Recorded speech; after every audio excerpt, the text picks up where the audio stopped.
croix, et la fontaine du salut que je reçois. Grâce souveraine,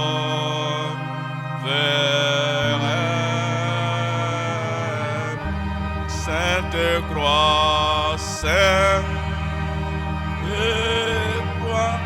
Sainte Croix, Sainte Croix, par toi j'ai la vie,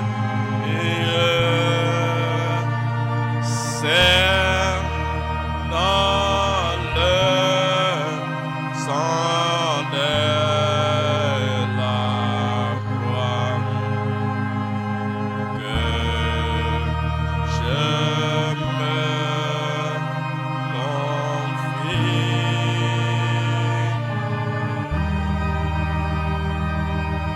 Gloire à Jésus. Nous invitons le pasteur. Que Dieu nous bénisse tous.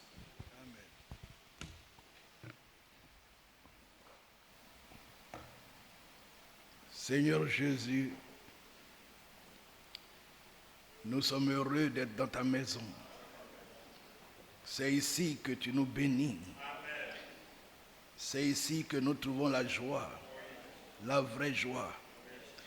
Nous voulons te dire merci pour nos bien-aimés qui sont arrivés de loin. Tu les as gardés en chemin, ils sont là. Que ton nom soit magnifié. Pour tous ceux qui viennent de Boaké, de Ferké, d'Abidjan qui sont là, que ta bénédiction repose sur eux. Nous voulons être bénis ce soir.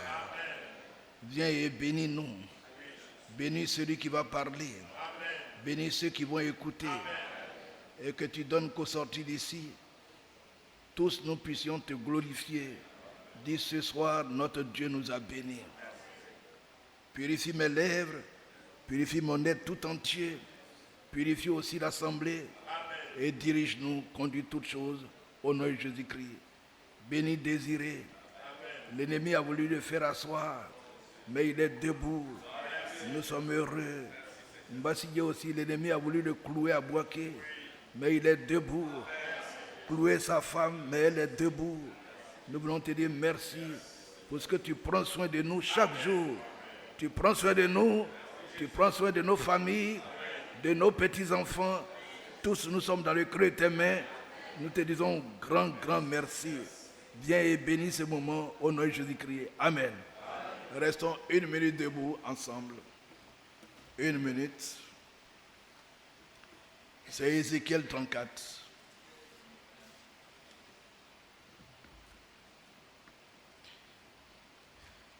La parole de l'Éternel me fut adressée en ces mots. Fils de l'homme, prophétise contre les bergers d'Israël. Prophétise et dis-leur aux bergers. Ainsi parle le Seigneur l'Éternel. Malheur aux bergers d'Israël qui se paissaient eux-mêmes. Les bergers ne devaient-ils pas paître le troupeau?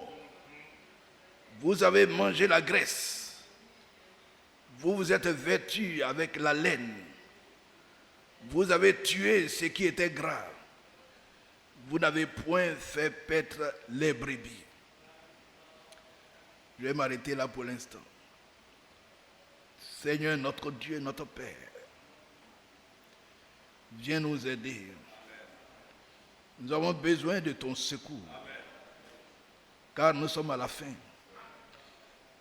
Dans 2 jours, dans quelques minutes, notre Seigneur va descendre pour prendre son épouse. Mais où est son épouse? Dans quel état est son épouse? C'est pourquoi nous crions à toi ce soir, pour que tu viennes à notre secours. Viens nous secourir, car tu es le secours qui ne manque jamais dans la détresse. Tu es le grand secours. Nous levons les yeux vers la montagne. Tous nous levons les yeux vers la montagne. D'où me viendra le secours? Le secours me vient de l'Éternel qui a fait les cieux et la terre. Toi qui as fait les cieux et la terre, Seigneur, viens secours-nous. Viens soutiens-nous. Viens fortifie-nous. Et que nous soyons tous prêts lorsque tu viendras au nom de Jésus. Amen. Veuillez vous asseoir.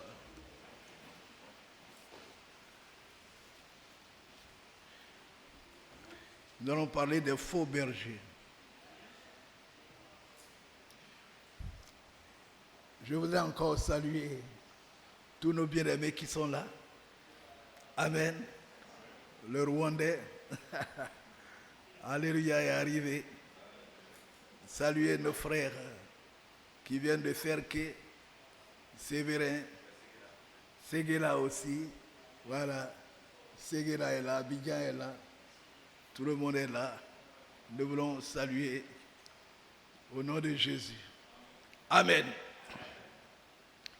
Frères et sœurs, vous ne savez pas dans quel temps nous sommes.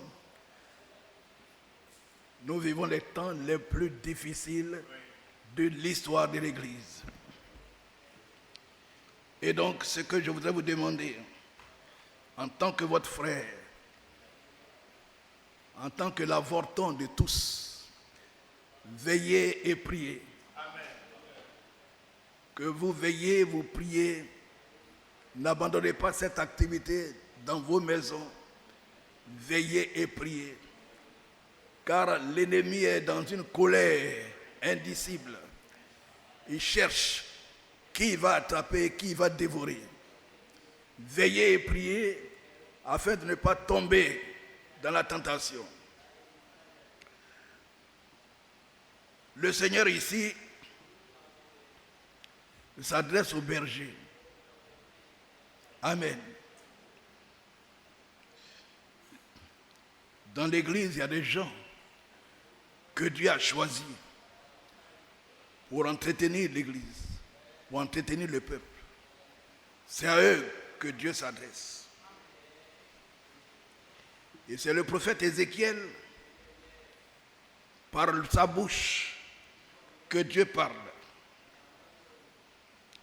Fils de l'homme, prophétise contre les bergers d'Israël. Amen. Donc, ce n'est pas une bonne nouvelle.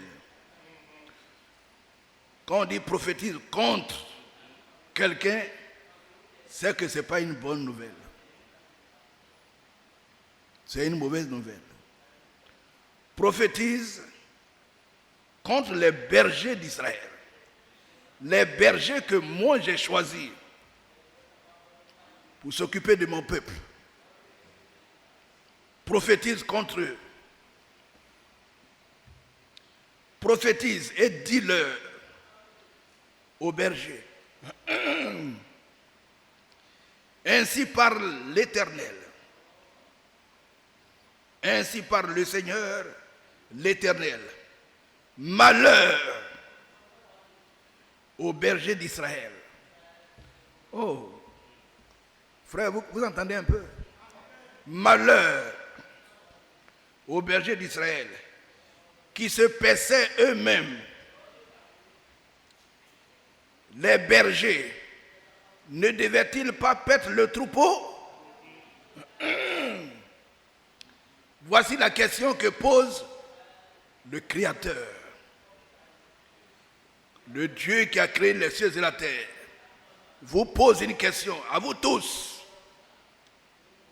Les bergers ne devaient-ils pas paître le troupeau?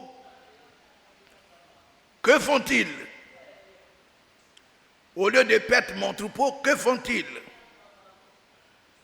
Ils ne font que manger la graisse. Vous avez mangé la graisse. Vous êtes vêtus avec la laine. Vous avez tué ce qui était gras. Vous n'avez point fait paître mes troupeaux. Malheur à vous.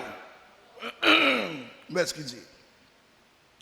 Frères et sœurs, on n'ose pas souvent parler de ça, mais il faut le dire. Il arrive des fois où Dieu parle contre le peuple. Il arrive des fois où Dieu parle contre les bergers qu'il a établis. Quand vous prenez par exemple Malachie 3:8, Dieu parle de malédiction. Et ici aussi, Dieu parle de malédiction. Dieu dit, dans Malachie 3:8, il dit ceci: un homme trompe-t-il Dieu? Car vous me trompez. Et vous dites, en quoi t'avons-nous trompé? M'excusez. En quoi t'avons-nous trompé? Et vous dites, en quoi t'avons-nous trompé? Dans les dîmes et les offrandes, vous êtes frappés par la malédiction. Et vous me trompez, la nation tout entière. Et ça s'adresse à la nation tout entière. Et que dit Dieu? Vous êtes frappés par la malédiction. Et quand vous allez dans les églises, la plupart des bergers parlent de ça. Ils utilisent Malachie. Vous êtes frappés par la malédiction. Mais Ézéchiel 34 ne parle pas de la nation tout entière. De même que celui qui n'est pas honnête avec Dieu dans les dîmes et les offrandes est frappé de malédiction. De même, le berger qui refuse de paître le troupeau de Dieu est frappé par la même malédiction. Et vous frères, tenez-vous bien, quand vous prenez 1 Corinthiens 9:16, on peut lire ça en passant rapidement avant de venir ici. 1 Corinthiens 9:13, c'est Paul qui parle, qui dit au verset 16, si j'annonce l'évangile, ce n'est pas pour moi un sujet de gloire, car la nécessité m'en est imposée. Et malheur à moi, si je n'annonce pas l'évangile. Malheur à moi, si je n'annonce pas l'évangile. Ça, c'est pas n'importe qui, hein? C'est Paul, l'apôtre Paul, qui dit malheur à moi, si moi, Paul, je me tais, que je n'apporte pas l'évangile. Malheur à moi. Amen. Tous les bergers qui refusent de s'occuper de l'œuvre de Dieu, des brebis du Seigneur, la même malédiction est sur eux. Et que dit Dieu? Vous avez mangé la graisse. C'est-à-dire vous prenez l'argent aux gens. Vous volez Dieu vous-même. Vous ne paissez pas le troupeau de Dieu, mais vous vous engraissez. Ah oui. Vous prenez l'argent dans l'église. Et pourtant, le travail que Dieu vous a confié là, vous ne le faites pas. Qui êtes-vous? Vous êtes des voleurs. La malédiction est sur vous. Frères et sœurs, est-ce que vous entendez? Ce n'est pas un homme qui parle. C'est Dieu lui-même qui parle. La malédiction est sur vous. Vous qui, au lieu de perdre le troupeau de Dieu, cherchez à vous engraisser. Cherchez des plaisirs dans le bien matériel. Alors que les brebis sont maigres. Les brebis souffrent.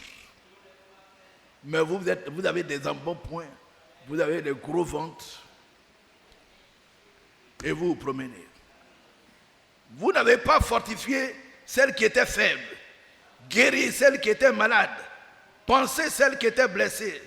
Vous n'avez pas ramené celle qui s'égarait, cherché celle qui était perdue, mais vous les avez dominées avec violence et dureté. Elles se sont dispersées parce qu'elles n'avaient point de berger. Où est l'église de Jésus? Frère, est-ce que vous avez des yeux? Est-ce que vous avez du discernement? Où est l'église de Jésus? Il dit, vous les avez dispersés. Vous les avez chassés de l'église. J'ai reçu une sœur d'Agoville. On reçoit les gens. Elle dit, oh, mais je croyais que c'était jeûne et prière aujourd'hui. Donc j'ai commencé à jeûner avant de venir. Zouzou lui dit non, que c'est le samedi prochain. Elle dit, d'accord, je demeure dans mes jeûnes. Mais je vais voir le serviteur de Dieu. On est venu tout le temps, on était ensemble. Et elle a dit ses problèmes, j'ai prié. Avant de quitter la maison, frère, priez pour nous. On souffre. Vous entendez? Priez pour nous, on souffre. Ce qui se passe dans nos églises, on est malheureux, on souffre.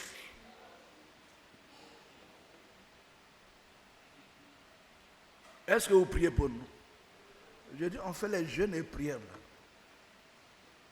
On pense à vous. On prie pour toute l'église.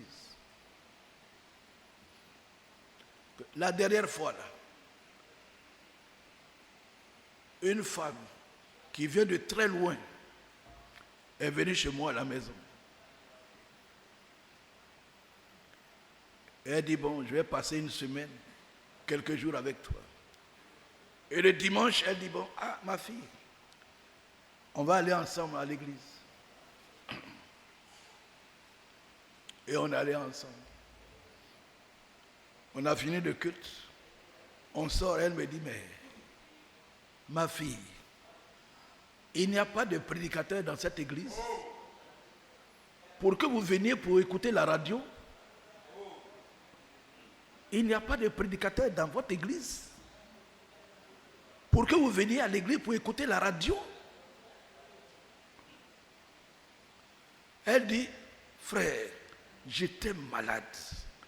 Je ne savais comment lui répondre. Que dire à cette femme? Donc je vous en prie, frère Isaïe, demandez aux frères là, priez pour nous, on souffre.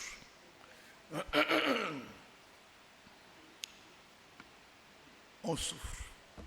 On est malheureux.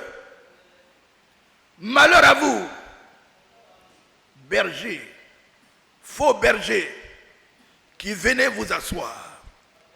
Le peuple souffre. Et ce qui vous intéresse, c'est les dîmes et les offrandes. C'est ça qui vous intéresse. Mais le peuple souffre et le peuple est malheureux. Malheur à vous tous. Vous tous qui avez accepté de vous asseoir pour écouter la radio à l'église. Malheur à vous. Vous n'avez pas fortifié celle qui était faible. Parce que par comment on peut fortifier, c'est par la parole. C'est par la parole. Quand quelqu'un est faible, quand quelqu'un est maigre, quand quelqu'un est malade, quand il vient et qu'il entend l'évangile, et qu'il entend la parole, il grossit en même temps. Quand vous avez fini de prêcher, il a déjà grossi, il s'en va en paix. Vous n'avez pas fortifié celle qui était faible, guéri celle qui était malade, pensé celle qui était blessée. Vous n'avez pas ramené celle qui s'égarait. Le frère est là, il est en train de s'égarer. Il est en train d'aller dans le monde. Mais quand il entend l'évangile, il dit, Seigneur, je me répands. Mais vous les avez dominés avec violence et dureté. Elles se sont dispersées. Elles se sont dispersées. Pourquoi? Pourquoi aujourd'hui vous ne voulez pas comprendre ces choses pour vous jeter à genoux et crier même dans vos maisons? L'église est malade. Frère Isaïe, je vais te quitter, mais on souffre. Est-ce que vous pouvez prier pour nous? On souffre. On est malheureux, on souffre. On souffre. Pourquoi? Leur âme est desséchée. Ils n'ont plus de nourriture. Ils ont tendu l'assiette, comme le frère l'a dit dans sa prière. Mais l'assiette est retournée vide. Sans une pitance, sans une petite goutte de nourriture. Et ils sont repartis avec les assiettes vides. Vous les avez dispersées. Voyez-vous. Elles sont devenues une proie, la proie de toutes les bêtes des champs. Certains sont retournés dans leur église, dans les religions. Je vous dis ça. Un frère m'appelle et dit, 8 catholiques sont sortis de l'église catholique. Ils sont venus dans le message. Lorsque les frères ont installé la télévision, ils sont tous partis. Vous les avez dispersés. Vous avez dispersé mon peuple. Malheur à vous. Malheur à vous.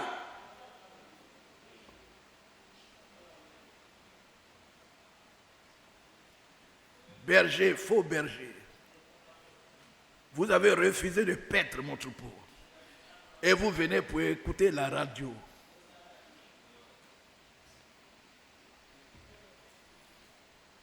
Regardez un Paul.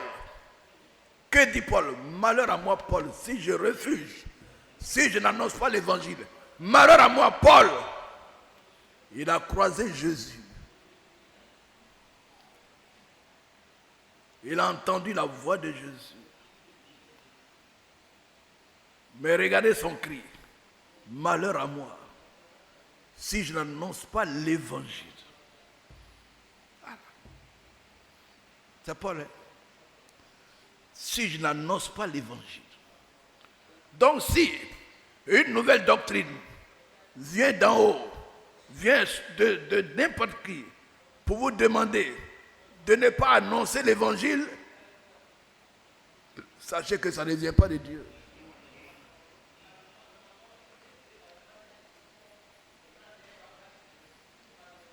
Alléluia. Elles se sont dispersées parce qu'elles n'avaient point de berger. Elles sont devenues la proie de toutes les bêtes des champs.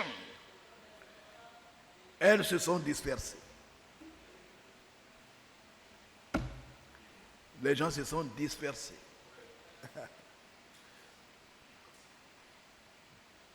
Frères, voici l'état de l'Église. Or, quelle est la volonté de Dieu pour aujourd'hui? La volonté de Dieu pour aujourd'hui, c'est le rétablissement de toutes choses. C'est ramener l'Église dans son premier état. Amen.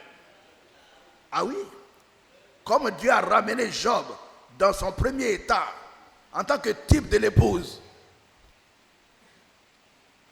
On dit Dieu a rétabli Job dans son premier état. Aujourd'hui, c'est l'objectif de Dieu. Rétablir l'Église. Restaurer l'Église. De sorte qu'en regardant l'Église, vous voyez l'Église des apôtres. Vous voyez la pratique des apôtres. L'Église des apôtres. Et les gens passent, on dit, ça c'est l'Église d'avant là. C'est ça qui est là.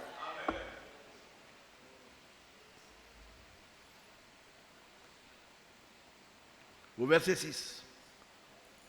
Mon troupeau est errant sur toutes les montagnes et sur toutes les collines élevées. Mon troupeau est dispersé sur toute la face du pays. Nul n'en prend souci. Nul ne les cherche.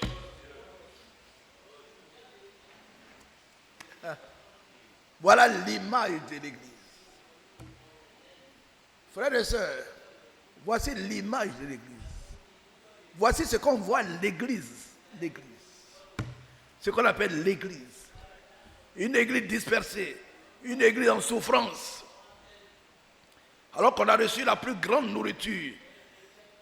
Nous vivons un temps prophétique où le prophète du siècle, le prophète de William Branham, Dieu lui a donné de révéler tous les mystères cachés. Tous les mystères cachés ont été révélés aujourd'hui.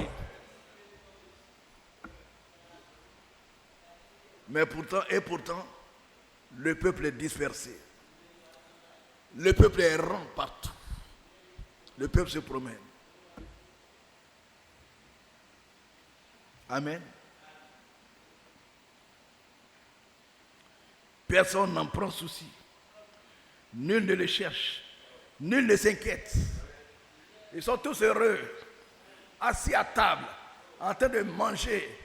Ils ont les joues gonflées. Ils sont heureux.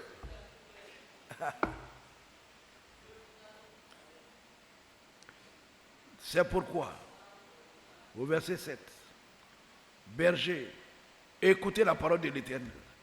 Je suis vivant, dit le Seigneur, l'Éternel, parce que mes brebis sont au pillage et qu'elles sont devenues la proie de toutes les bêtes des champs, faute de bergers.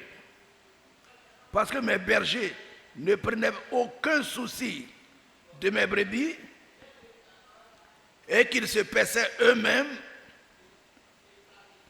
et ne faisaient point paître mes brebis. À cause de cela, berger, écoutez la parole de l'Éternel. Ainsi parle le Seigneur l'Éternel. Voici, j'en veux aux bergers. Amen. J'en veux à tous ces bergers qui ont abandonné l'Église. Oui. Frère, j'en veux à tous ces hommes, ces pasteurs, ces évangélistes qui ont abandonné l'Église.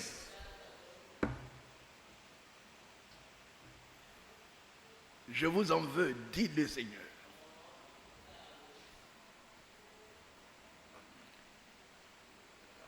Je reprendrai mes brebis dans leurs mains.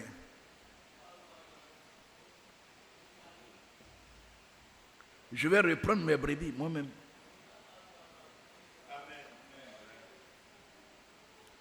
Je ne laisserai plus paître, je ne les laisserai plus paître mes brebis. Voilà. Je vais vous arracher mes brebis. Oui. Je vais vous arracher mes brebis. Et je ne vais pas vous laisser paître mes brebis.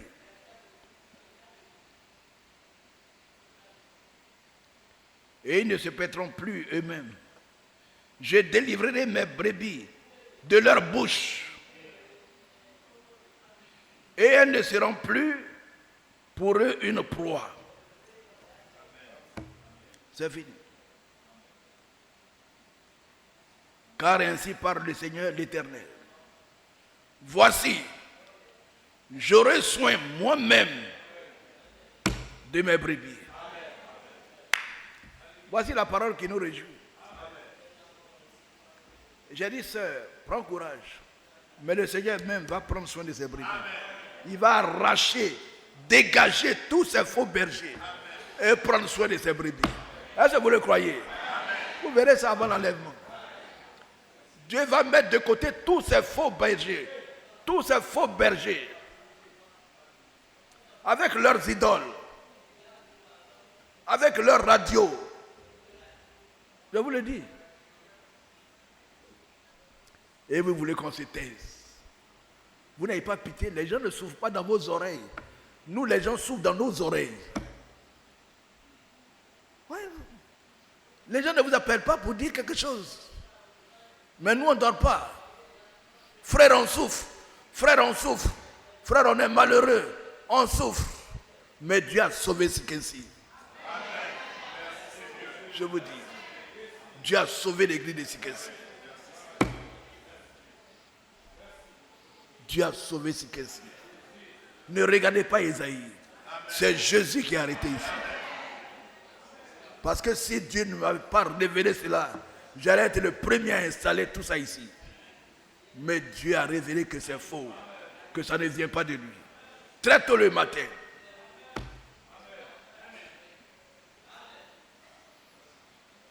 Ainsi parle le Seigneur, l'Éternel. Voici, j'aurai soin moi-même de mes brebis et j'en ferai la revue. Il va choisir des serviteurs selon son goût pour achever son œuvre. Vous allez voir, il va achever lui-même son travail. Vous comprenez? Au début, vous avez vu qu'il y avait 12 apôtres, mais vers la fin, d'où viennent les Étienne, d'où viennent les Philippe, d'où viennent tout cela? Frère, Dieu lui-même va achever son œuvre. Comme un berger inspecte son troupeau quand il est au milieu de ses brebis éparses, ainsi je ferai la revue de mes brebis et je les recueillerai, alléluia, de tous les lieux où elles ont été dispersées au jour des nuages et de l'obscurité.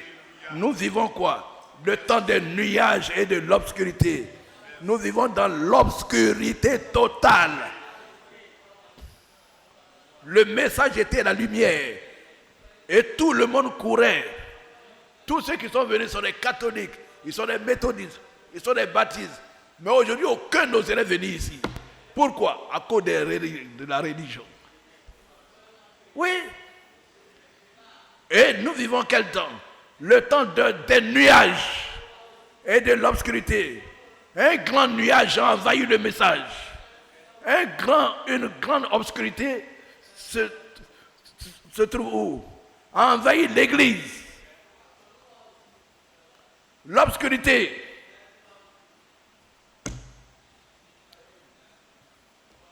Et les gens souffrent.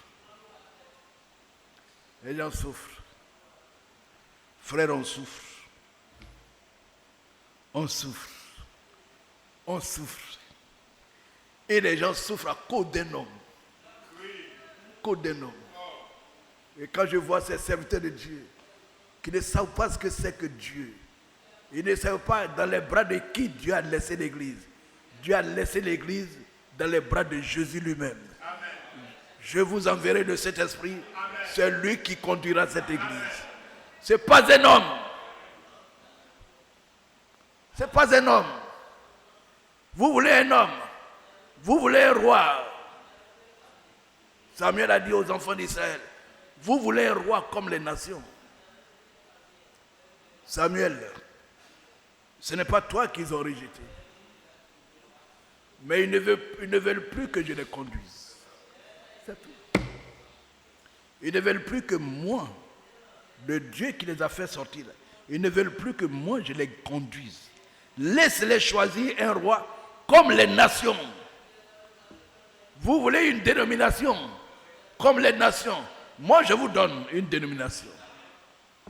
Voici le temps de l'obscurité. Voilà. Et nous sommes tombés dans l'obscurité totale. Les nuages ont envahi le message. Les nuages couvrent le message. On ne sait plus où est la lumière. La lumière de la fin des temps. L'église de la fin, on ne voit plus la lumière. Que des ténèbres. Les ténèbres ont envahi le message. C'est pour cela que moi-même, je vais rentrer en scène. Prendre soin moi-même de mes brebis. Ouais, vous voyez. Frère, si Dieu lui-même ne vient pas pour prendre soin de son église, il n'y aurait jamais d'enlèvement. On n'ira jamais dans l'enlèvement avec ces mondes, ces ténèbres. Avec ces ténèbres. Je vous dis la vérité, frère. Dieu, en lui, il n'y a point de ténèbres. Il n'est que lumière. Mais regardez l'épouse. Elle envahit de ténèbres.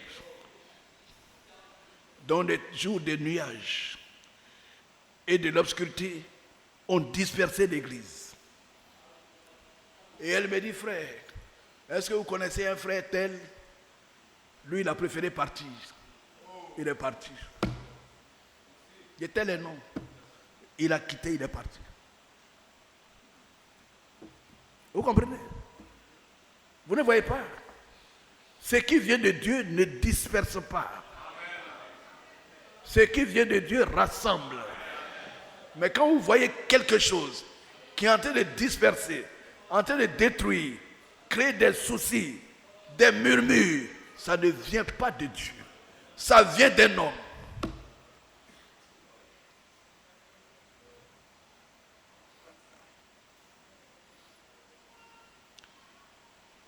Je les retirerai d'entre le peuple. Je les rassemblerai des diverses contrées et je les ramènerai dans leur pays. Je les ferai paître sur les montagnes d'Israël, le long des ruisseaux et dans les lieux habités du pays. Je les ferai paître dans un bon pâturage. Je vais faire dissiper les nuages et l'obscurité et pour leur donner la vraie nourriture. Moi-même. C'est comme ça qu'on va achever l'œuvre de la fin des temps. Moi-même. J'entrerai en scène pour disperser les nuages, pour disperser les nuages, l'obscurité qui plane sur l'église. Moi-même, je prendrai soin de mes brebis qui sont éparses, qui sortent. Les gens sortent. Moi si c'est ça, je m'en vais. Moi si c'est ça, je m'en vais. Ils sont nombreux qui sont chez eux à la maison. Ils sont nombreux qui sont partis de l'église. Je ne dirais pas même ils sont retournés dans leur religion. Voyez-vous. Frère, voici le mal. Vous ne sentez pas des choses. Parce que nous sommes assis ici. C'est nous qui vous faisons connaître que vous devez veiller et prier pour tenir debout. Sinon le diable va vous infiltrer un à un. Vous allez sortir, vous allez partir. Parce qu'on vous dira, sans ça, il n'y a pas d'enlèvement.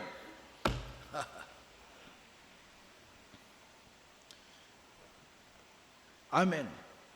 C'est moi qui ferai paître mes brebis, au verset 15. C'est moi qui les ferai reposer, dit le Seigneur, l'Éternel. Je chercherai celle qui était perdue. Je ramènerai celle qui était égarée. Je penserai celle qui est blessée. Et je fortifierai celle qui est malade. Alléluia. C'est là que je m'arrête. Dieu va rassembler ses enfants. Nous serons d'abord rassemblés ici. Avant que les morts en Christ ne ressuscitent, il y aura un vrai rassemblement autour de la parole, autour de Jésus-Christ. Pas le rassemblement autour d'un homme. Rassemblement autour de Jésus. Alléluia. Et quand vous prenez Ésaïe 42, que nous lisons, et que beaucoup ne comprennent pas, Ésaïe 42, c'est un frère qui nous disait ce passage avant de mourir. Ésaïe 42, verset 18. Sourds, oh, on est dans l'église puis on dit des sourds. Sourds, écoutez. Aveugle, regardez et voyez. Qui est aveugle? Sinon mon serviteur. Et sourd comme mon messager que j'envoie. Qui est aveugle comme l'ami de Dieu. Il ne s'agit pas d'un païen, ni d'un féticheur. Il s'agit de l'ami de Dieu qui est subitement devenu aveugle. Il s'agit de l'ami de Dieu qui subitement est devenu sourd. Et quand Dieu même lui parle, il n'écoute plus. Qui est aveugle? Sinon mon serviteur. Sourd comme mon messager que j'envoie. Qui est aveugle comme l'ami de Dieu aveugle comme le serviteur de l'Éternel. Voyez-vous? Qui va aveugler l'Église? Qui va détruire l'Église? Ce n'est pas les catholiques, c'est l'ami de Dieu.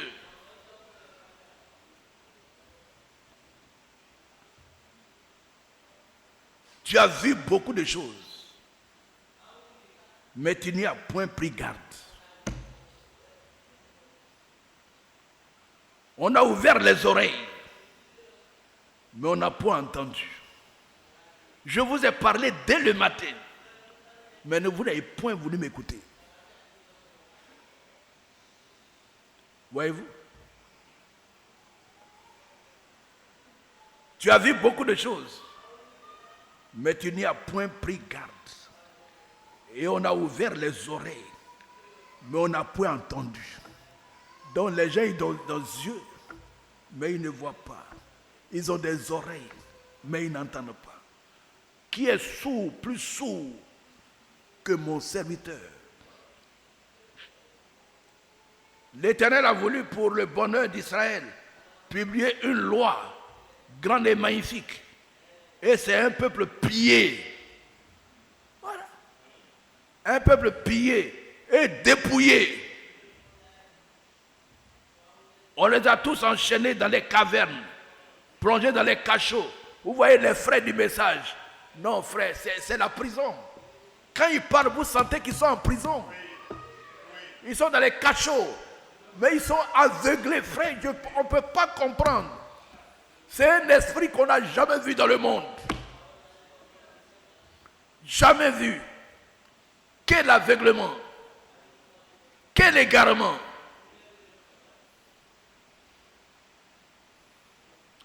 Et c'est un peuple pillé, dépouillé. On les a tous enchaînés dans les cavernes, plongés dans des cachots. Voilà. Le temps des ténèbres a tout emporté. Le temps des nuages a tout détruit. La lumière est éteinte. Église du message. Ils ont été au pillage et personne ne les délivre. Dépouillés, personne ne dit restitue. Amen. Qui parmi vous prêtera l'oreille à ces choses? Qui voudra s'y rendre attentif et écouter à l'avenir? Qui a livré Jacob au pillage et Israël au pillage? N'est-ce pas l'Éternel? Dieu a éprouvé l'Église pour voir. Et Dieu a vu que l'Église est légère. Qui a envoyé cette Église pour voir si on est vraiment retourné à la pure parole? Et que les gens allaient se lever pour dire non, on n'est pas d'accord. Personne n'a pu se lever pour parler de ça. Dieu nous a testés dans la balance, mais on est sorti léger. Léger. Je t'ai pesé et j'ai trouvé. J'ai pesé les églises. J'ai pesé, mais ils sont légers. Alléluia.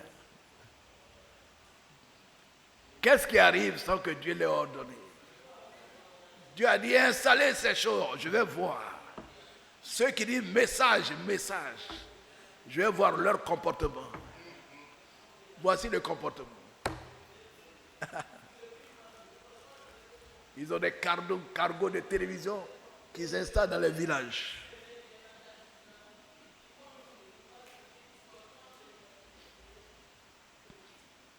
Alléluia. Nous avons péché contre lui. Ils n'ont point voulu marcher dans ses voies et ils n'ont point écouté sa loi. Et voici où ils sont arrivés. Aussi a-t-il versé sur Israël l'ardeur de sa colère et la violence de la guerre. La guerre les a embrasés de toutes parts et il n'a point compris. Elle l'a consumé et il n'y a point pris garde. Malgré la déchéance, malgré les souffrances, personne ne prend garde. On continue seulement. On continue. Comme un cheval qui se lance au combat. Pas de repentance. L'orgueil, c'est ce qu'on appelle l'orgueil. Quand tu prends quelque chose que tu vois que ce n'est pas la volonté de Dieu, tu dois être capable de te lever pour dire j'ai mal fait. C'est ça l'humilité.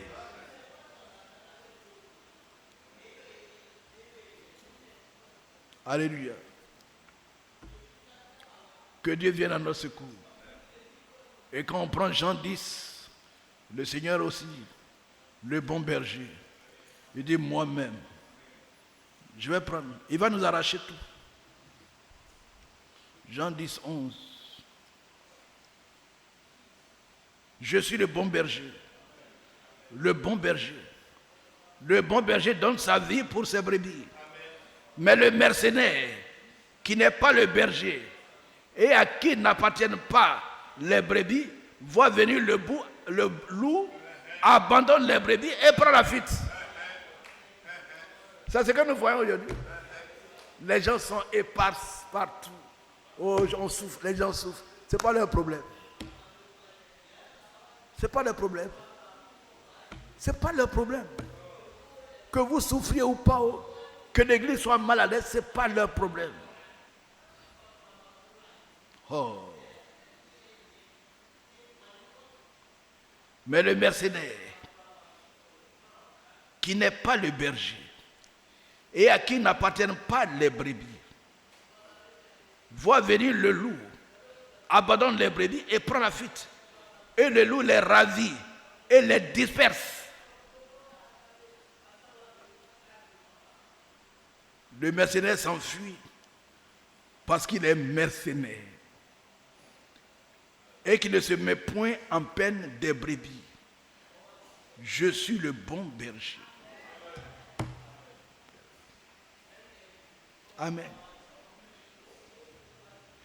Et il dit au verset 14, je connais mes brebis et elles me connaissent, comme le Père me connaît et comme je connais le Père, et je donne ma vie pour mes brebis. J'ai encore d'autres brebis qui ne sont pas de cette bergerie. Celles-là, il faut que je les amène. Elles entendront ma voix et il y aura un seul troupeau, un seul berger. Le Seigneur va tout prendre en main. C'est comme ça qu'on va achever l'œuvre. Le Seigneur va prendre en main. Il sera devant. Ouais. Les brebis reconnaissent la voix de leur maître.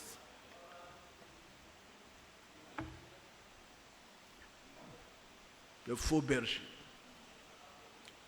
Quand on prenait acte 20, je vais lire simplement et puis on va prier. On va prier pour l'église. Acte chapitre 20. Et on a lu ces passages. Et c'est parti aux oreilles. Quand je vois une femme qui me dit, frère, on est allé même aux côtés des anciens. Pour dire, frère, affaire là, on dirait que ce n'est pas ça. Hein. Parce que ça ne va pas. Tout le monde est au dehors. Ça ne va pas. Frère, mais le serviteur fidèle lui-même, on va faire quoi? On ne peut rien. Voilà. Qui est sourd et aveugle? Sinon mon serviteur. Aveugle. Qui est plus sourd? Sourd et sourd. Ils entendent mais ils ne comprennent pas. Amen. Frère, que Dieu vienne à notre secours. Hein. Au verset 27. Car je vous ai annoncé tout le conseil de Dieu, sans en rien cacher. Prenez donc garde à vous-même et à tout le troupeau sur lequel le Saint-Esprit vous a établi évêque. Pourquoi? Pour paître l'église de Dieu. Ce n'est pas pour regarder la télévision. Est-ce que vous voulez enlever ces passages, déchirer, jeter? Que Dieu est nouveau Dieu. Dieu est dans la nouveauté, vous avez détruit les églises. Et vous dites qu'Ésaïe c'est un démon. Oui, un démon parle mieux que vous. Oui. Et Jésus a dit, mais vous m'avez traité de démon. S'ils m'ont traité de démon, ils vous traiteront aussi de démon. S'ils m'ont écouté, ils vous écouteront. Mais aujourd'hui, que font-ils? Les gens n'écoutent plus la parole de Dieu. Ils sont tellement grands. Ils sont tellement grands. Ils sont tellement docteurs qu'ils n'écoutent pas. Alors que regardez un homme. Qui est Jéthro par rapport à Moïse?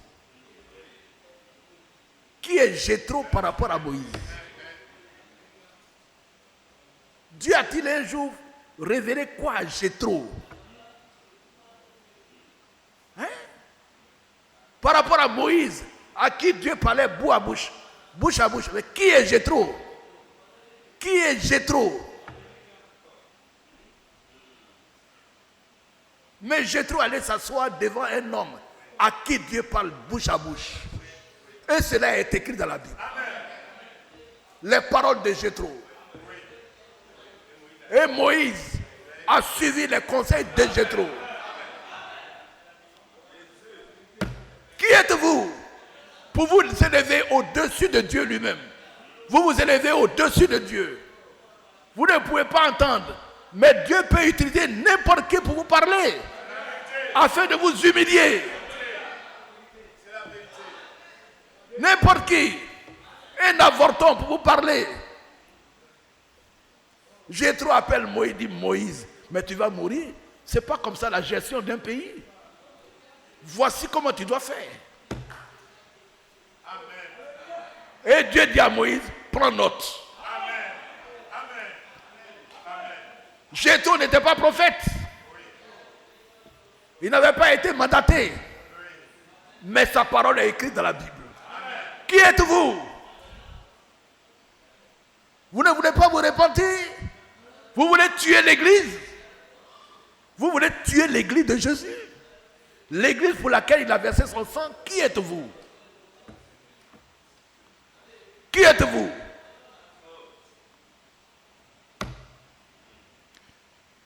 Un évêque doit paître. Les anciens ont été établis par le Saint-Esprit pour paître. Donc vous ne pouvez pas venir dans l'église de Sikensi, demander aux anciens de mettre une télévision. Vous ne pouvez pas le faire. À quel titre? Qui vous a mandaté à faire ça? Et vous avez détruit les églises dans le monde entier. Vous avez détruit le peuple de Dieu. Ils sont éparpillés comme des brebis sans berger. Frère Esaïe, on souffre. Frère Esaïe, on est malheureux. On est malheureux. Et une femme qui est d'une église évangéliste, qui dit, bon madame, est-ce qu'on va aller dans ton église ce dimanche? Elle vient dire, mais il n'y a pas de prédicateur dans cette église. Il n'y a pas de prédicateur chez vous ici pour que vous vous rassembliez pour regarder la radio. Elle dit pour écouter la radio. Il n'y a pas de prédicateur dans cette église. Dans cette grande église là, vous n'avez pas de prédicateur pour regarder la radio.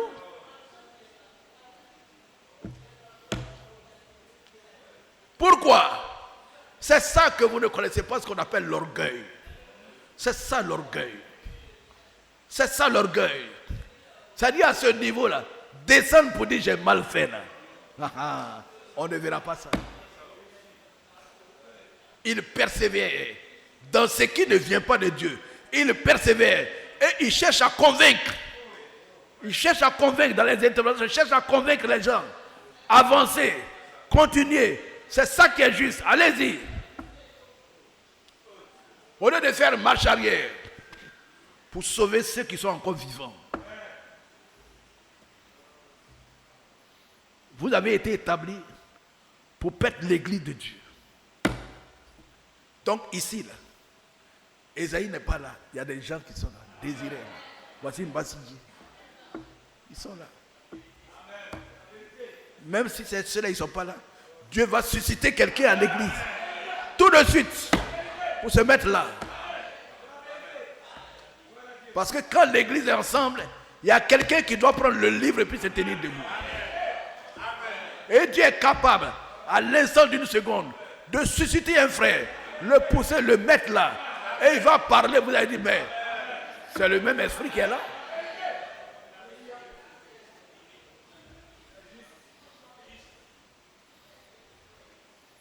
Vous avez été établi pour être l'église de Dieu. Si vous ne le faites pas, malheur à vous. Malheur à vous. Malheur à Esaïe si jamais il s'assoit. Malheur. Frère, je vous dis, hein? Malheur.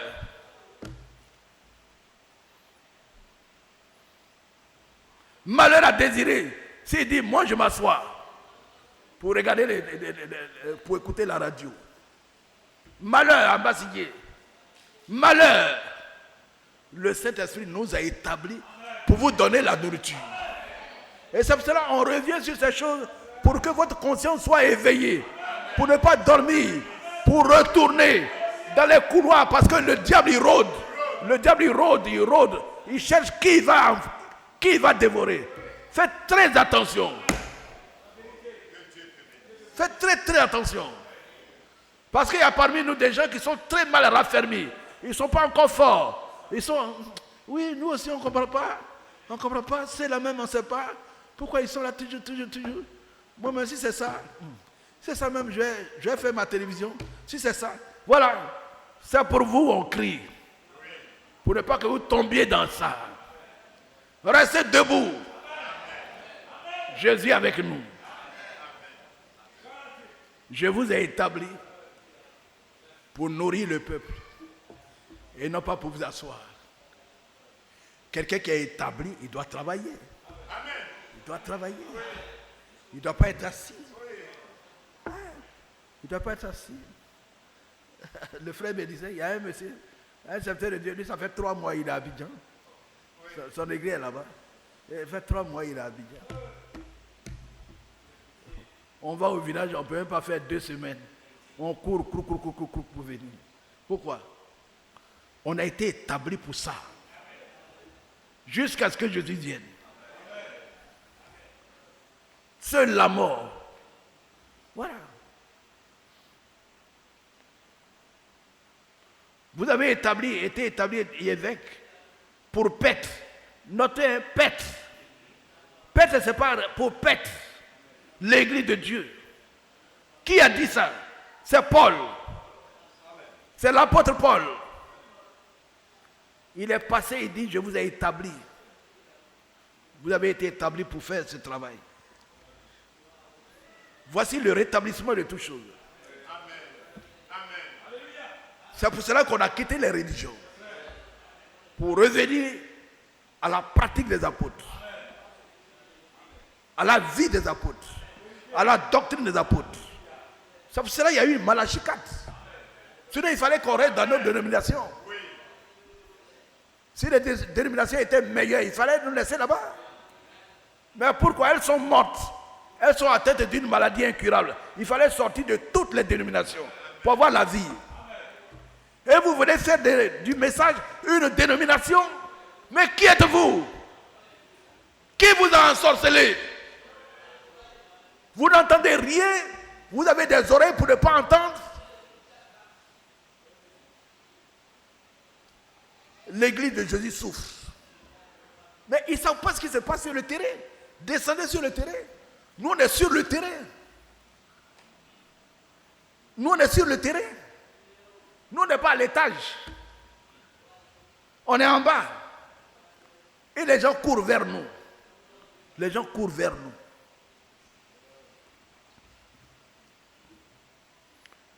Je sais qu'il s'introduira parmi vous, après mon départ, des loups cruels. Et Adouya Olambert, qu'est-ce qu'il disait? Au cinquantenaire, il disait quoi?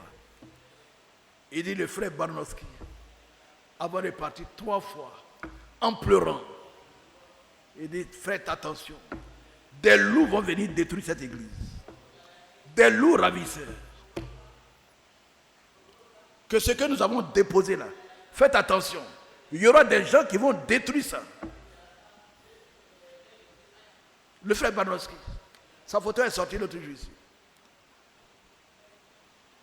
Donc frère, ces loups ravisseurs sont là. Ils ont détruit le message. Vous ne voulez pas comprendre. Ils ont détruit l'église. Ils ont fait ce que aucune église depuis le commencement. On n'a jamais fait ça dans les églises. Ce qui arrive aujourd'hui, on n'a jamais vu ça.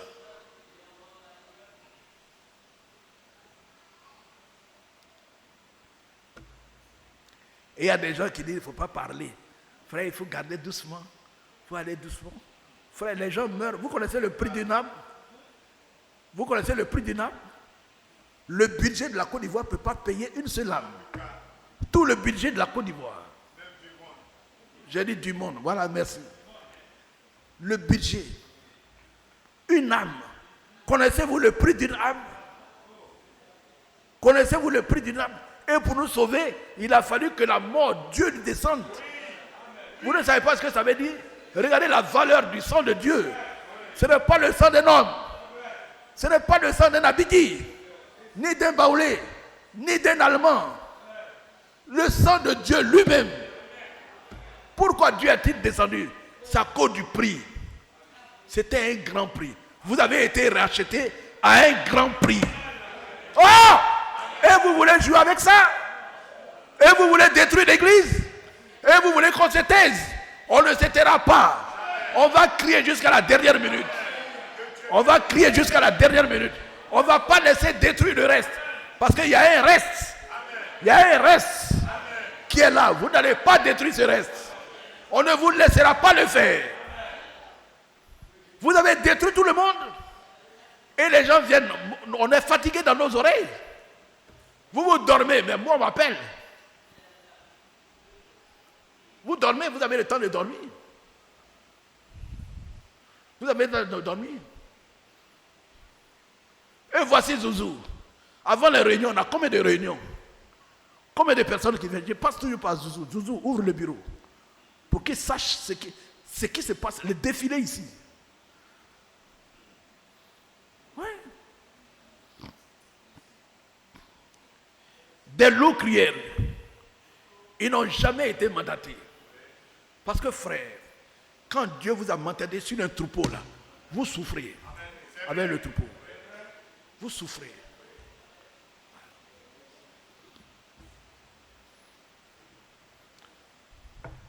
Et regardez un Pierre. Un Pierre. Quand on prend un Pierre 5, regardez ces grands hommes de Dieu. Vous connaissez Pierre?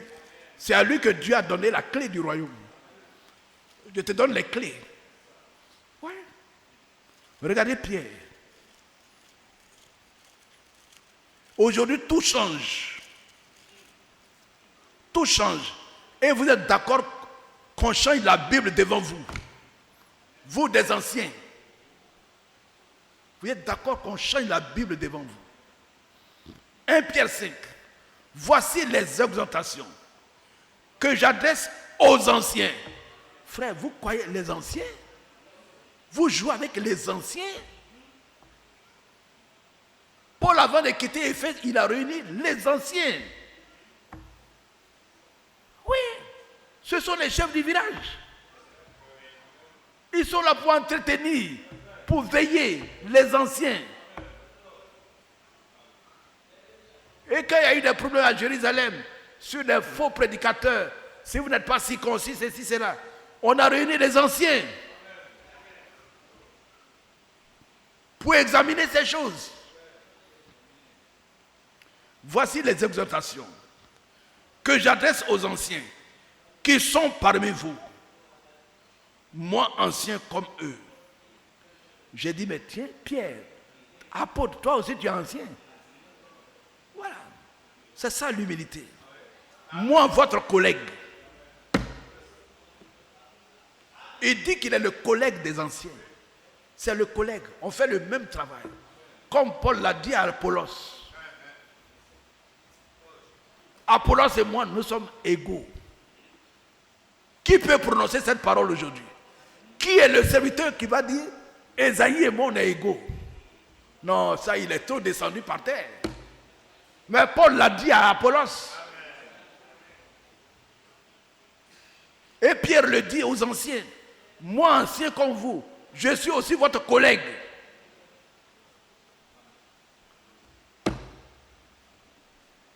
C'est ça l'élévation d'un homme. C'est ça adorer un homme. L'adoration d'un homme. C'est ce que tue l'Église. La papauté.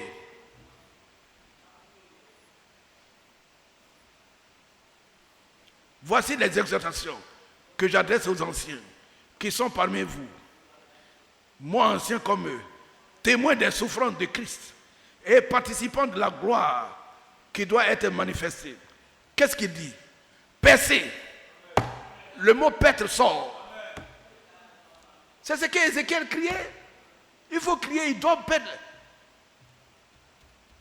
Les bergers doivent paître. Le berger, son travail, c'est de paître. Le berger ne vient pas regarder la télévision. Le berger, c'est un ouvrier. Il vient travailler.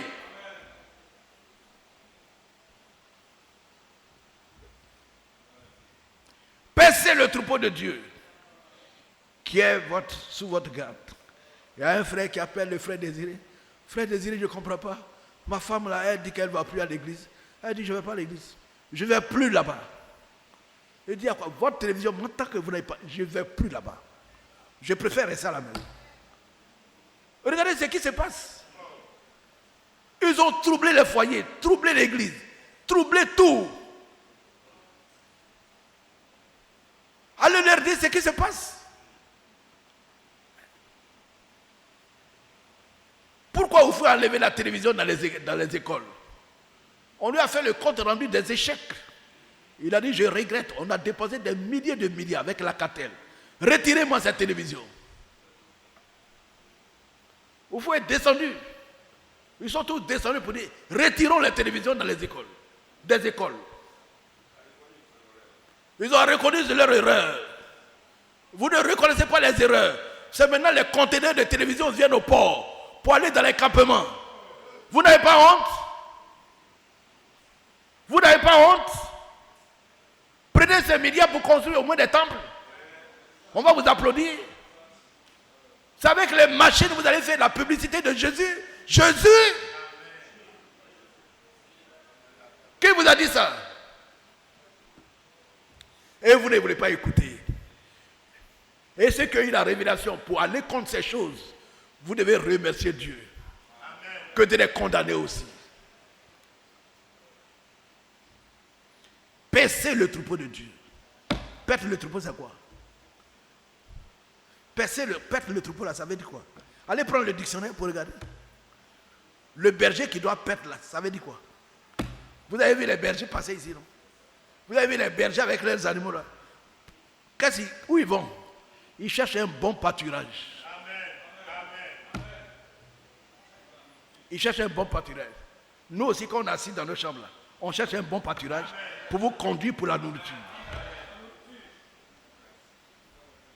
Pas pour dire non. C'est dire, hey, mais qu'est-ce qu'il y a? Tu dors?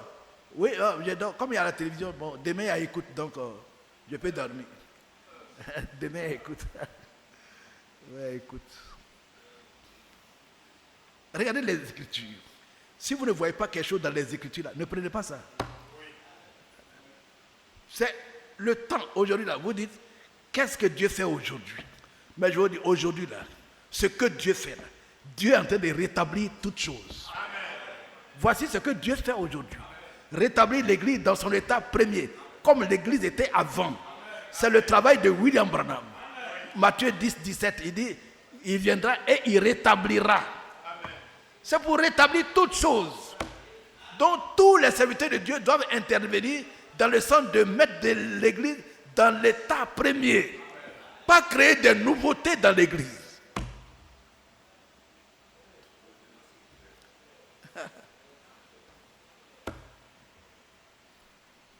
Paissez le troupeau de Dieu qui est sous votre garde. Non pas par contrainte, mais volontairement selon Dieu.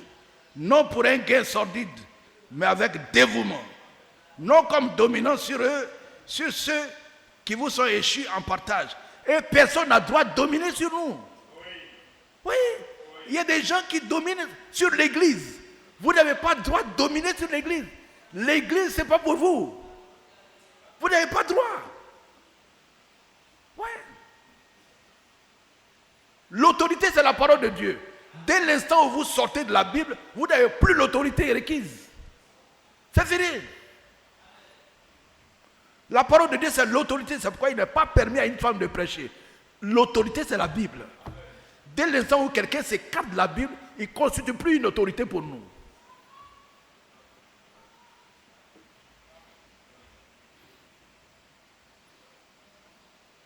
Il faut aller lui dire ça.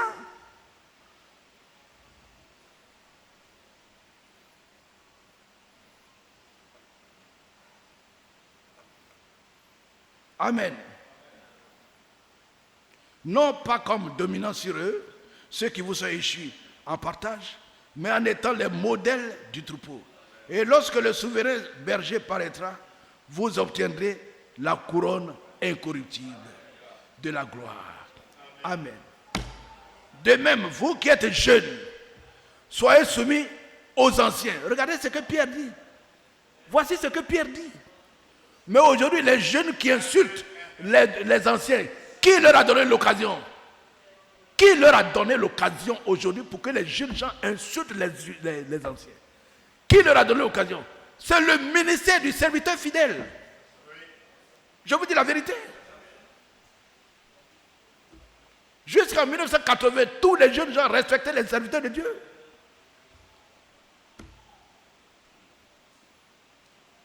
Oui.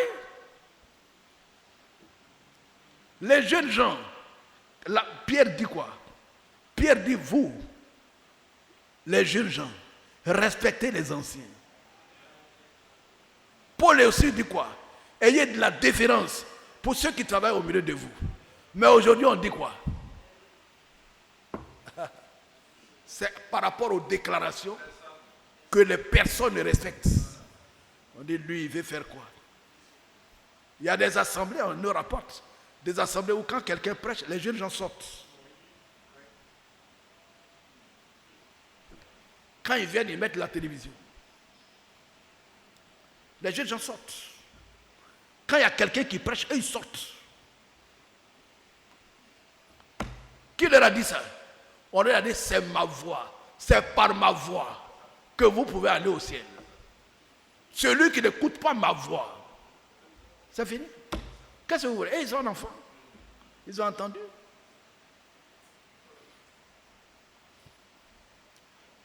Voilà. Et tout dans vos rapports mutuels, revêtez-vous d'humilité, car Dieu résiste aux orgueilleux, mais il fait grâce aux humbles. Vous voyez ça? Et quand vous prenez Acte 14, Acte 14,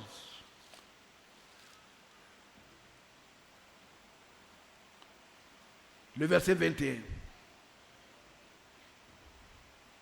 Voyez-vous?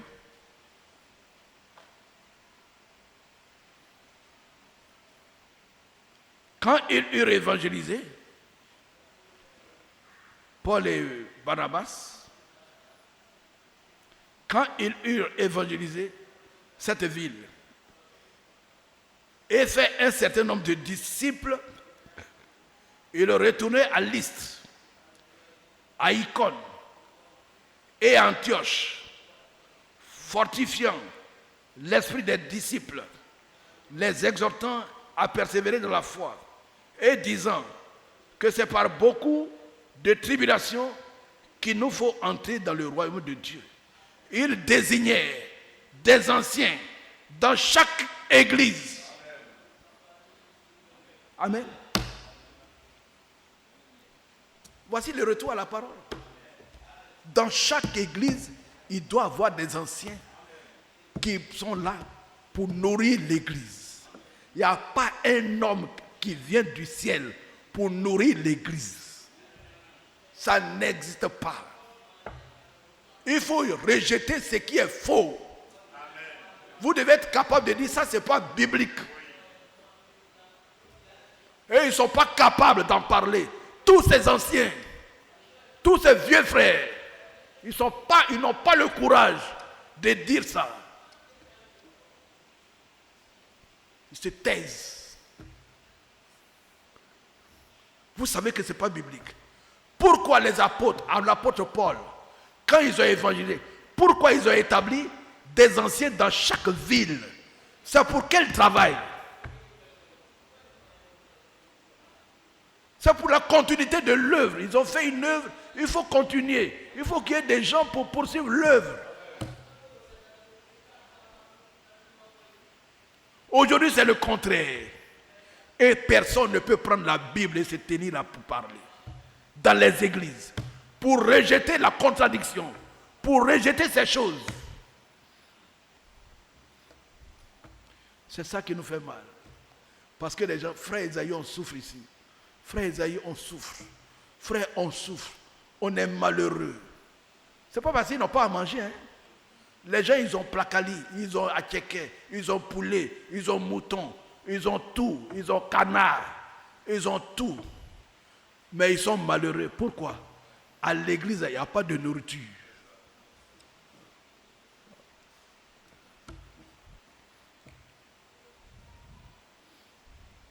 Et cette soeur qui est venue, j'étais là, elle est venue au salon, j'ai dit, sœur, regarde dans mon buffet là. Regarde dans mon buffet, tu vois là. Ça, ce sont les cassettes de Franck. Elle dit, regarde ce que tu vois, regarde. Regarde sur là, tu vois quoi là? Les CD là, c'est Franck. Voici la grande télévision que j'ai ici là. Je regarde ça ici. Je reconnais le ministère de Franck. Mes télévisions à l'église, Dieu dit c'est faux. Amen. On dit tu ne reconnais pas, il dit, voici le ministère, voici Franck. Moi j'ai un enfant qui s'appelle Franck, regardez. Voici les cassettes de Franck. J'ai dit, sœur, regarde. Regarde ces frères menteurs, ils sont des menteurs. Ce sont des menteurs, des gens de mauvaise foi. Ils ont de mauvaise foi. Regarde sur ma table. Et regarde là. Qu'est-ce que tu vois? Ce sont les cassettes de Franck.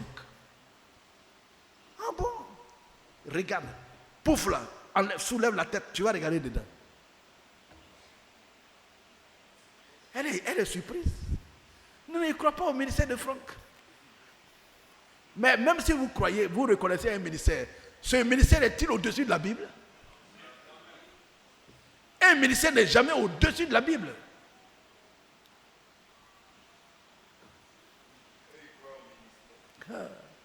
On ne croit même pas à un ministère. Nous, on reconnaît que Franck est un docteur. Mais on ne croit pas, on croit en Christ. Tu ne peux pas croire, ils ne croient pas au ministère de Franck. Hein, même s'ils ont des dons, ils ne croient pas au ministère.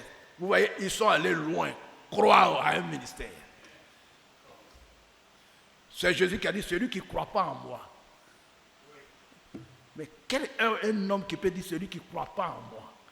Dis donc, un homme. Tu es mort pour qui?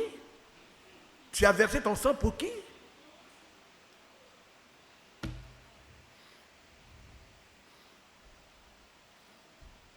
Donc un homme comme l'apôtre Paul, il a croisé Jésus. Frère, j'ai fini et puis on prie et puis on sort. Paul a croisé Jésus. Ouais. Mais partout où il est passé là, il a établi des anciens. À Éphèse, avec Barabbas, ils sont partis. Partout ils sont partis, Antioche, partout dans les villes. À Lystre, à Icône, à Antioche, il a établi des anciens. Il dit, continuez le travail. C'est ça qu'on appelle la Bible.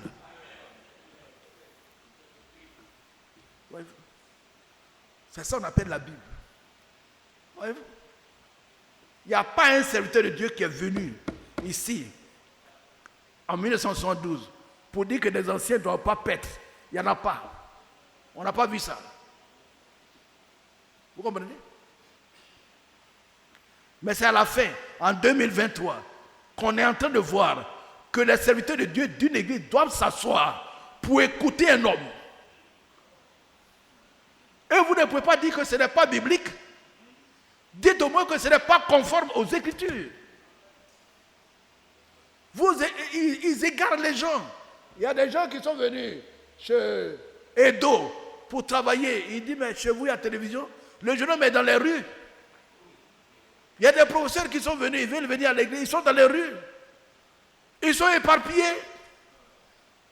Ils sont dispersés. Le peuple de Dieu est dispersé.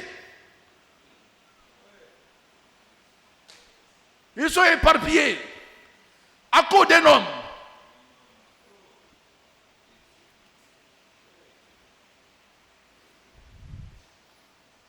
Quand nous prenons Tite, et puis on va terminer, et puis on va prier.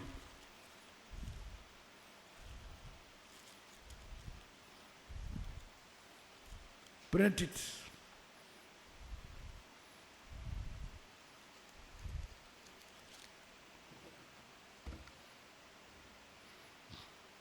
Verset 5.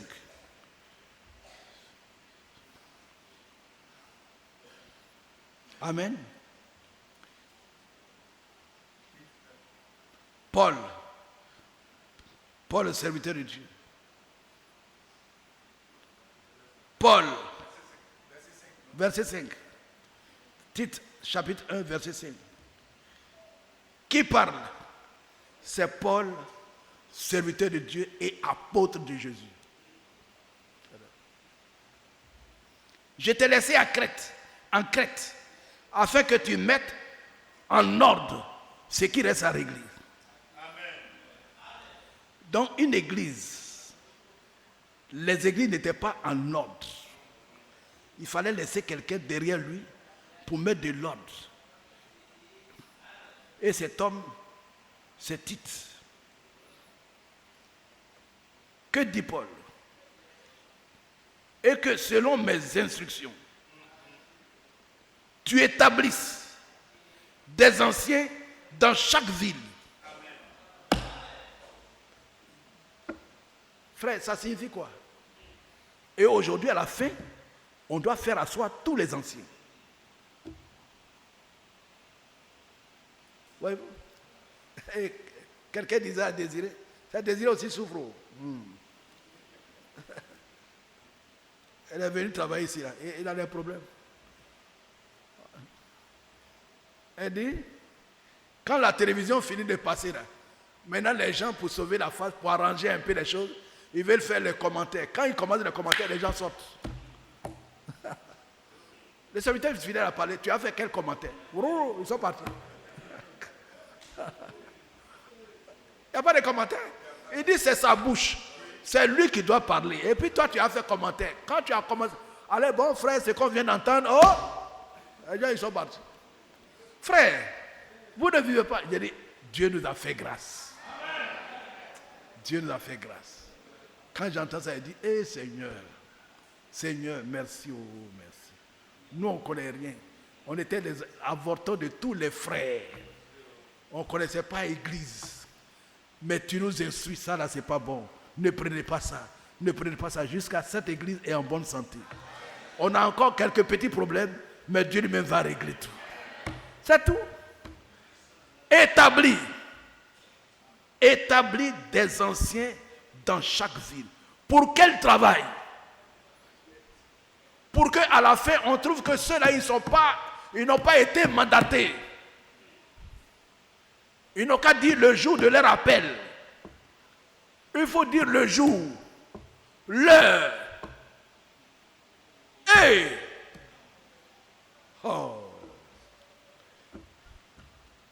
donc asseyez-vous pour que tous se regardent, pour qu'il y ait l'unité de la foi. Il faut que tous se regardent la même chose.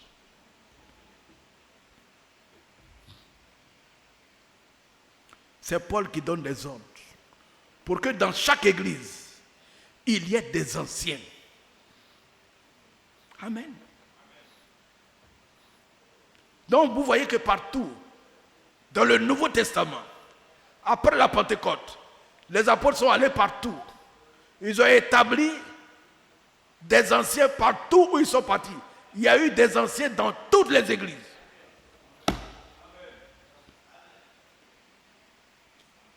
Amen. S'il s'y trouve quelques hommes irréprochables, mari d'une seule femme, ayant des enfants fidèles, qui ne soient ni accusés de débauche, ni rebelles, car il faut que l'évêque soit irréprochable, comme économe de Dieu, qui ne soit ni arrogant, ni colérique, ni adonné au vin, ni violent, ni porté à un gain honteux, mais qu'il soit hospitalier, ami des gens de bien, modéré, juste, saint, tempérant, attaché à la vraie parole. Amen. Voilà. Voilà le vrai ancien. Le vrai ancien n'est pas attaché à un homme.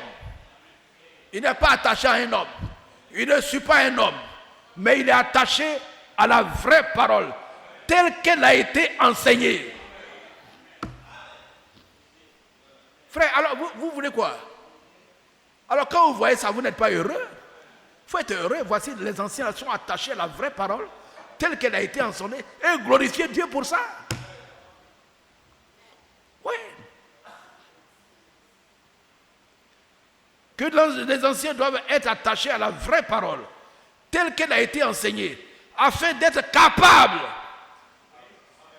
Les anciens doivent être capables d'exhorter selon la saine doctrine et de réfuter les contradicteurs. C'est-à-dire quand il y a quelque chose qui vient contre la Bible, les anciens doivent, comme des sentinelles, bondir comme des lions pour dire: hey, arrêtez ça. Ça, c'est le rôle des anciens. Ce n'est pas aller contre un homme. C'est le rôle que le ministère que Dieu nous a donné. On doit être capable d'exhorter et capable aussi de rejeter tout ce qui n'est pas biblique. Sinon, tu n'es pas un ancien. Un ancien qui dit oui, oui, oui, oui, oui, oui, oui, oui, oui, oui, oui, oui. Non, il cherche à s'engraisser.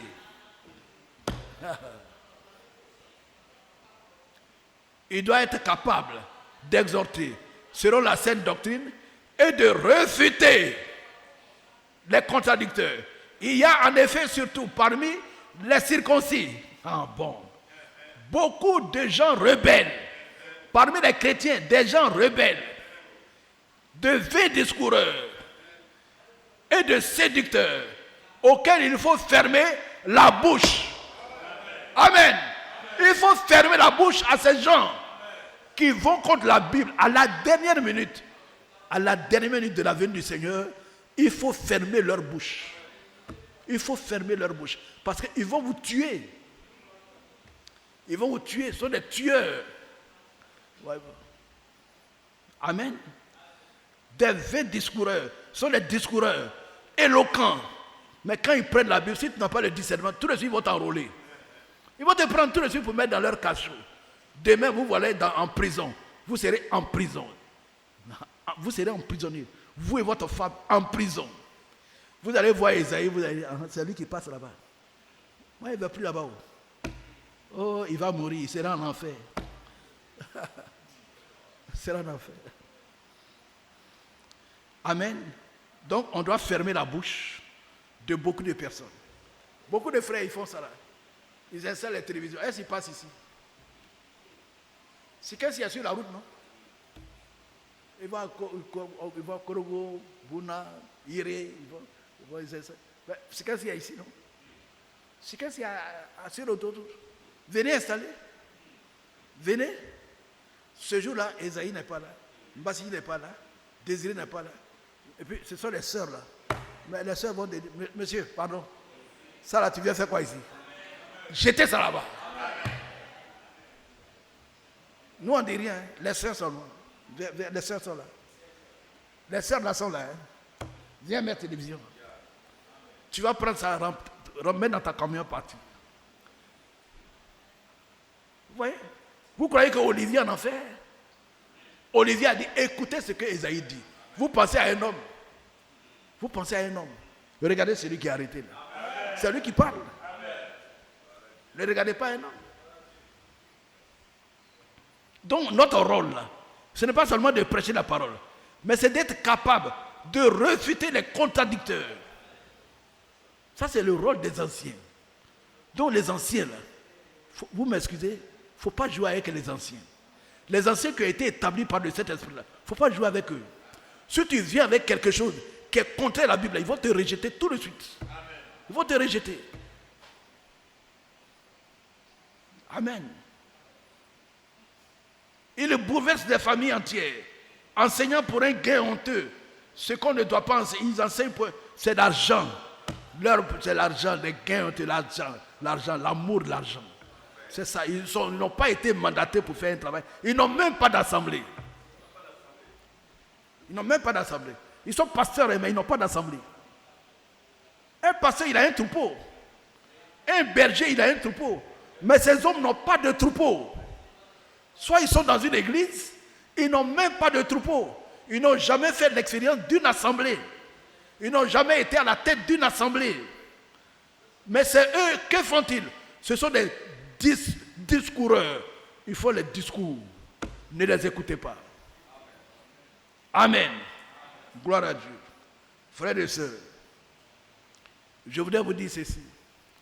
Qu'aujourd'hui, là, si vous voulez voir ce que Dieu fait, là, ce que Dieu fait aujourd'hui, là, aujourd'hui, ce que Dieu veut faire, là, il a donné à William Branham. Amen. Il a donné. Amen. On dit, Élie viendra. Amen. Et il rétablira toutes choses. C'est ce que Dieu fait aujourd'hui. Il n'y a pas autre chose. Amen. Tout ce qui vient après vient du diable. Si vous voulez, on va lire ça. Matthieu. Matthieu. Prenez Matthieu 10.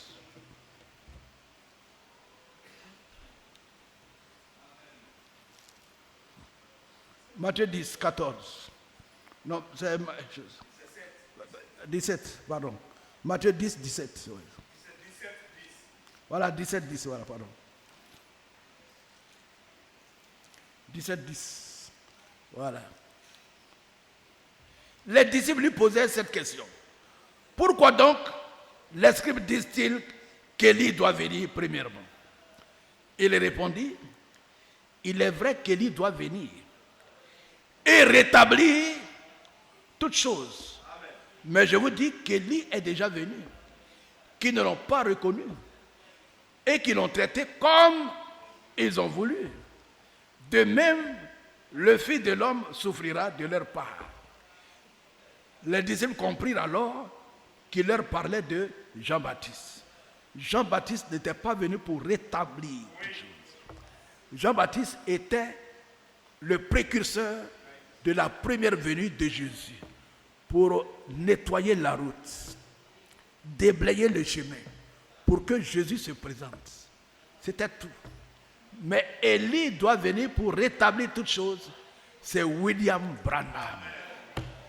Et donc, si vous voulez chercher ce que Dieu fait aujourd'hui, là, ce qui est d'actualité, là, ce qui est notre aujourd'hui, là, c'est le rétablissement de toutes choses. L'Église doit être rétablie dans ses fonctions anciennes, dans son état ancien. Est-ce que vous comprenez? Voici ce qu'on fait aujourd'hui. Mais ce qu'on fait aujourd'hui concernant les autres docteurs, là, ce n'est pas biblique.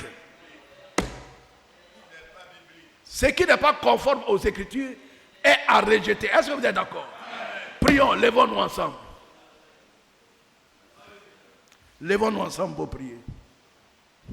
On va prier courtement et puis on va vous laisser rentrer à la maison. Et allez méditer ça. Et mettez-vous à prier. Car l'Église est dans la souffrance. L'Église est dans la souffrance. Il faut qu'on crie.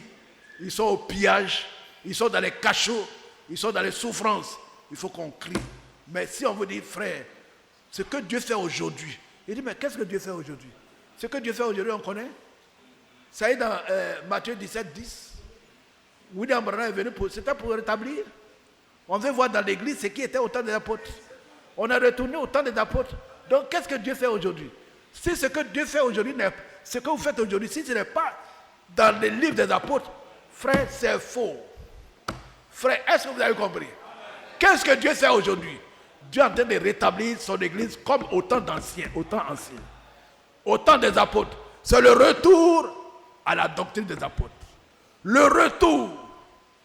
Dans une église, on doit voir ça. Donc si dans une église, on arrive il n'y a pas d'anciens. Attention, il n'y a pas d'anciens qui prêchent. Et qu'il y a autre chose, sortez de cette église. Prions ensemble.